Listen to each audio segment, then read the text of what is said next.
যদি এমপি নির্বাচিত হই তাহলে দুইটা বিষয়কে আমরা বিবেচনা করব। সেই সম্মানিত ভাইরা, আসসালামু আলাইকুম ওয়া রাহমাতুল্লাহ। আজকে শুভপুরের এই মহাসমাবেশ দেখে মনে হয় এই নির্বাচনে আমাদের জয়যাত্রা শুরু হবে শুভপুর থেকে ইনশাআল্লাহ। 1991 সালে আমি প্রথম নির্বাচনে অংশগ্রহণ করি। একদিন দুপুরবেলাতে এই উনকোটে এসেছিলাম নির্বাচনের প্রচারণায়। আমার সাথে মাত্র 7 জন মানুষের দেখা হয়েছিল, আর এই মাটি কিছু গরু তখন ঘাস খাচ্ছিল দেখলাম। আর আজ পুরা মাঠ ব্যাপী মানুষ আর মানুষ। এটা খুবই আনন্দের বিষয়। চট্টগ্রামের সবচেয়ে বড় ইউনিয়ন হচ্ছে শুভপুর। সেই হিসাবে শুভপুরে আরো বেশি ডেভেলপমেন্ট হওয়া দরকার ছিল। আমাকে দুটো কথা বলেছেন। একজন বলেছিলেন যে শুভপুরে একটা কলেজ হতে। আমি চিন্তা করলাম যে কলেজ এখানে পাশেই আছে। হ্যাঁ, এমন হতে হবে বাংলাদেশে যখন 100 ভাগ লোক শিক্ষিত হবে, প্রতি ইউনিয়নেও একটা কলেজ হওয়ার মতো ছাত্র পাওয়া যেতে পারে। আমরা যদি সেটা বিবেচনা করি পরে যে আরেকটি কলেজ করা ঠিক হবে না মুন্সিরহাট কলেজকে আমরা সেন্ট্রাল কলেজ করব, সেটা বিবেচনা করবো ইনশাআল্লাহ। একটা প্রস্তাব আছে আপনাদের কারো কারো কাছ থেকে, সেটা হচ্ছে শুভপুর অনেক বড় লম্বা ইউনিয়ন।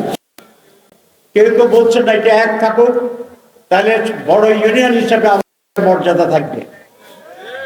আবার কেউ বলেছেন না এত বড় ইউনিয়ন 2 ভাগ করে 2 জন চেয়ারম্যান পেলে আমাদের জন্য সুবিধা হয়।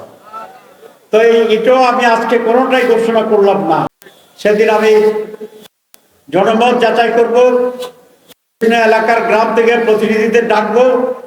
সে ডাকার পর যদি সর্বসম্মতভাবে সিদ্ধান্ত হয় যে শুভপুর 2 ভাগ লুপ্ত হবে, তাহলে এটাকে 2টি ইউনিয়নে রূপান্তরিত করা হবে। আর যদি সকলে মিলে বলে যে না এটা এক থাকাই ভালো, আমরা বড় ইউনিয়নের গৌরব ধরে রাখতে চাই, তাহলে এটা এক থাকবে ইনশাআল্লাহ। অন্য সকল ডেভেলপমেন্ট অতি দ্রুততার সাথে করা হবে ইনশাআল্লাহ। আবার খুব পরিষ্কার, আমরা শুধু স্লোগানে বিশ্বাস করি না, লোক দেখানোর জন্য কিছু করতে চাই না। মানুষের জন্য সত্যিকার ভাবে যেটা কল্যাণ অঞ্চলের জন্য, সেটি আমরা দেখব। একটি প্রস্তাব আর একটি প্রস্তাব আছে।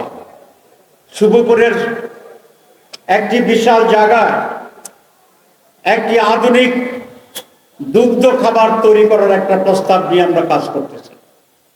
গতকালকে বাংলাদেশ মৎস্য যে মন্ত্রণালয় আছে তার এক বড় কর্মকর্তা আমার সাথে দেখা করতে আসছিলেন। আমরা সেখানে আলোচনা করেছি যে যদি এই সরকার, আমরা ইনশাল্লাহ যদি সরকারে যেতে পারি অথবা আমি যদি এখানে এমপি নির্বাচিত হতে পারি, তাহলে একটা আধুনিক বিশাল দুগ্ধ খামার আমরা করব, যেখানে বহু লোকের চাকরি হবে, এলাকার উন্নয়ন হবে এবং আমাদের কর্মসংস্থান হবে ইনশাআল্লাহ। সম্মানিত ভাইরা, আগামী যে নির্বাচনের ফোরকাস্ট মানে ভবিষ্যৎ যারা স্টাডি করেন, তারা আজকে বলছেন যে আগামীতে 11 দিনের জোট সরকার গঠন করবে ইনশাআল্লাহ।